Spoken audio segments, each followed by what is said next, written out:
Daily சுவை தமிழ்லேருந்து நம்ம ஒரு கொத்தமல்லி புதினா வச்சு தான் சட்னி அரைக்க போகிறோம். அதுக்கு இப்போ அடுப்பில் கடாய் வச்சு கொஞ்சம் எண்ணெய் ஊற்றி இருக்குது. கொஞ்சமாக ஒரு ஸ்பூன் உளுந்தும் கடலைப்பருப்பு ரெண்டும் சேர்ந்து ஒரு ஸ்பூன் போதும். இதுக்குள்ளே ஒரு பூண்டு போட்டுடலாம். இப்போ வரமிளகா போட்டாச்சு.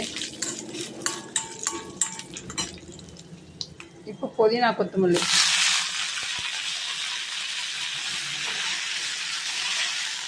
இப்போ தேங்காய்,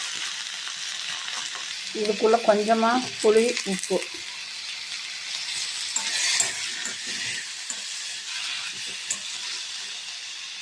அவ்வளோதான். இது ரொம்ப வணங்க வேண்டியதில்லை. ஆற வச்சு அடிச்சுக்கிட்டு வந்துடலாம். ஆறிடுச்சு, அடிச்சுக்கிட்டு வந்துடலாம். அரைச்சிக்கிட்டு வந்தாச்சு. ஒரு கப்புக்கு மாற்றிடுவோம். இது ஒரு கப்புக்கு மாற்றியாச்சுங்க. இட்லி, தோசை, ஆப்பம் எல்லாத்துக்கும் ரொம்ப சூப்பராக இருக்கும். நீங்களும் செஞ்சு பாருங்கள். லைக் பண்ணுங்கள், ஷேர் பண்ணுங்கள், சப்ஸ்கிரைப் பண்ணுங்கள்.